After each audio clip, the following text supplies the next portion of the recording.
Heterotopia is a concept developed by Foucault to articulate spaces that function in non-hegemonic conditions. So the other, lah, we all know that one, right? And this is kind of the heart of that machine. This is the core of post-structuralist thinking, the kind of thinking that allows us to understand what is actually going on. Instead of just being engaged in the world, it allows us to see from a meta position the world that we're engaged in and our actions, to contextualize it, and to radicalize ourselves and achieve goals against hegemony. So it's kind of a tool for change, a radical enabler as well.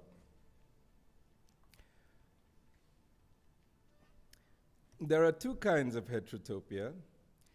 The root is utopia, which is an imagined ideal, doesn't exist, quite often sets up a goal, an image, an ideal state, heaven, a goal that we in the imperfect world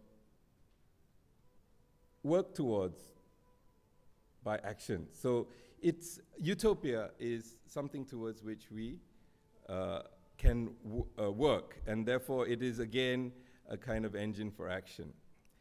Now, heterotopia suggests that there are more than one, and they may be contradictory, and they may actually some be the inverse of utopia, depending on who is looking at them.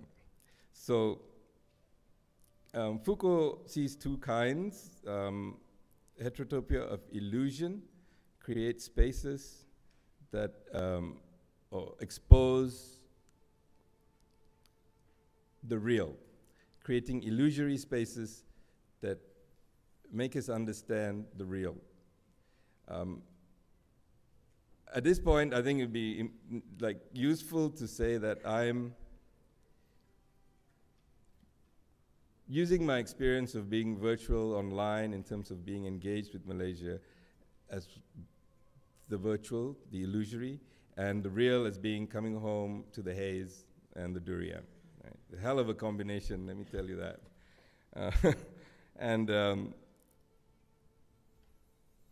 The other version is heterotopia of compensation, and this is a real space that is an other, physical, constructed. Now, it's very complex. I don't fully understand it myself, but examples will help. Prisons, physical spaces that are other, that enable the mainstream, the main order of the day to function. It's not as simple as it seems.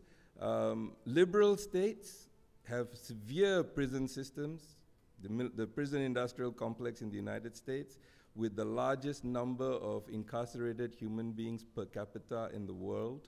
We don't think of them as being the most oppressive. But so it's very complex. But these systems exist, worlds, other worlds, imagined evil, imagined good, opposites, imagined betters, imagined selves. Two examples that Foucault gives to help you understand this notion are a telephone conversation.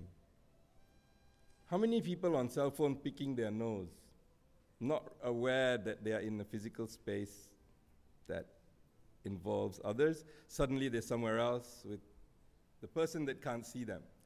This kind of space, your image in a mirror. So it's really an abstraction. And other that is identical but not, and there's a device in between. These are kind of just, for me at this point, these are just slices into this theory. And I'm just sharing with you the kind of extent of my knowledge, because this is not something I've been working on long, but it's something that suddenly made a lot of sense to me in terms of what I have been working on and written about, which is post-traditional theory, and specifically my own contribution, post-traditional media. So back to this idea, culture, what we do, how we live, in the physical, in the real, combined with media, which is itself a part of the other. Media ranging from print to television to telephone to internet to Twitter. Overplaced, locale, community, city gives us heterotopia. It's actually a term from human geography initially, and they have developed it in terms of this complex urban crush in massive cities like Kuala Lumpur. As I read and as I return home, I feel strongly that we must be contender for #1 spot today in the world if you want to make a ranking of complex heterotopias. I think Malaysia is the place. And I'd like at this point to refer to a conversation with Rupesh in which he articulated his position on Malaysia as a system which is a complex of essentialism and assimilation. How does that work with all these essentialist categories in a tight grip, a dance of death or life, assimilating, becoming one and the other, being expected to, denying, not wanting, wanting their own space, wanting to be one, wanting bangsa, wanting this, wanting that, thinking this, being this, so ontological, epistemological, to a truly heterotopic state. Malaysia, especially when you take on board the virtual. Malaysia today is a heterotopia, much shaped by the relationship between the internet and democracy. I think politics in Malaysia is driving our very ontology. It hasn't for a very long time. It's been kept out. We've been patronized and looked after very well. But now we want to do it ourselves. And many people in the world seem to want to do it themselves. Some seem to have succeeded in the first phase and collapsed in the second. Others seem to be going a bit stronger. We are running towards that first break where we achieve change. We haven't got there yet. What does it mean? It'll be great to be ready, if it ever comes, with a kind of understanding of what is actually going on in terms of culture and media and the earth in Malaysia today.